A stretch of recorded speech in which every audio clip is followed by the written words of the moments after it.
Hello there, welcome to the usual weekly look at the forecast, courtesy of netweather.tv. I must say, not in the usual place this week. In fact, I've been spending an awful lot of time recently working as a broadcast meteorologist for the BBC. In fact, if anything, I'm working longer hours and harder hours, starting at 4 o'clock in the morning, than I ever did when I was working full time. However, it keeps me out of business, but it does mean to say that on occasions, unfortunately, I'm away from home and away from my main computer and away from all the facilities, so the presentations are perhaps not as good, if you say they're good, that is, as they might otherwise be. Now we've got a bit of a battle on our hands at the moment. We've got cold air not very far away to the east of us. We've got milder air over the Atlantic, and which one is going to win in the next few days? And there'll be a fair bit of rain, even some snow, as the battle takes place. So we'll look at the surface level pressure. For a start, we've got a huge area of high pressure at the moment over Russia, about 1,058 millibars. That's enough to give you a headache, isn't it? And we've got masses of low pressure near to the northwest of the United Kingdom, in and around the North Sea, and all sorts of other areas as well.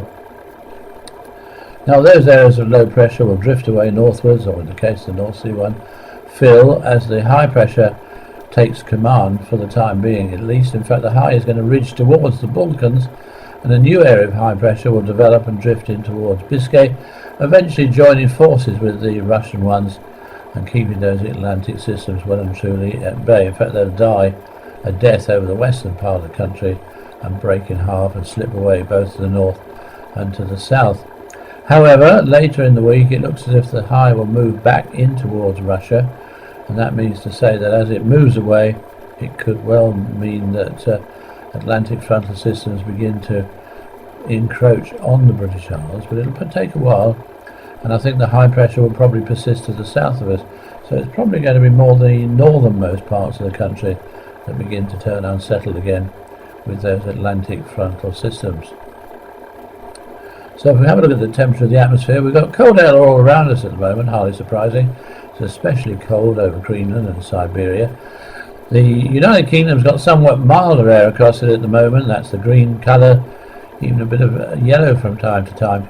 And this milder air moves in from the west, and every now and again it pushes in as the weather fronts desperately try to fight in from the west.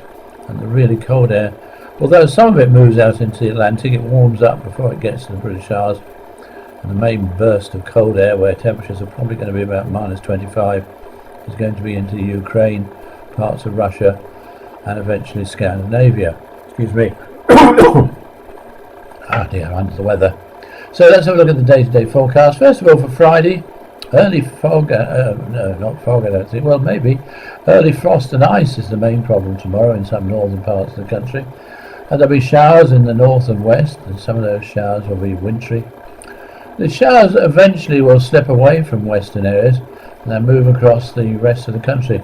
It's mostly western Scotland, I think, that'll cheer up and become mostly dry. I think the showers will probably continue into some other western areas until quite late in the day. And as they move across the country, some of them are going to be turning heavy with hail, thunder, sleetiness in them as well, and snow over the hills. It'll be rather a breezy day too. And with all this going on, it is, I think, going to feel quite a cold day. Eventually the showers will die out in the evening, dying out last of all in the southeast of England, leaving behind a cold and frosty night. So then on Saturday we start with some icy stretches and a general frost. As far as most of the day is concerned, there will be some good sunny spells, but some rain will reach Northern Ireland and Western Scotland during the afternoon. But elsewhere it'll stay fine into the evening, so frost will come back. Temperatures in the west near normal, but rather cold in the east. On Sunday the rain will move slowly eastwards, turning to snow on its eastern edge as well as over the hills. It's going to be a painful process, but it'll eventually get to Scotland, Northern England, Northern Ireland, Wales and western parts of England as the day goes on, and even eventually into central areas of England as well. And all the while on that leading edge it will be turning to snow, but at the same time actually tending to fizzle out a little bit as well. Until any snow arrives, though, for central and eastern parts of England, most of the day will be dry but rather cloudy and cold, just a few sunny intervals. On Monday, the rain and sleet will still be stuck in the more western parts of the country, But it will continue to move on a little bit, I think, turning to sleet or snow in places, edging further in towards the Midlands and the northeast of England, whereas further to the west it continues as outbreaks of rain.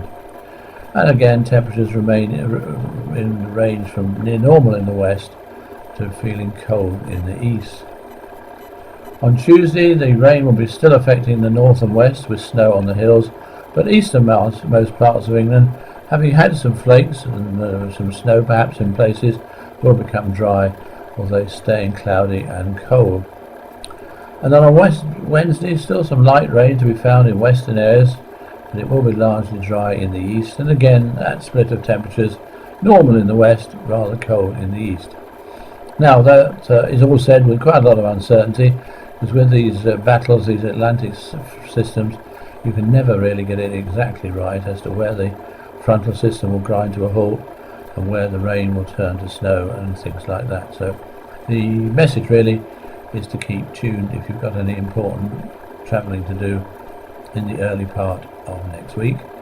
Meanwhile, assuming I make it, I'll be back again this time next week, and heaven knows where I shall be broadcasting from. But until then, goodbye.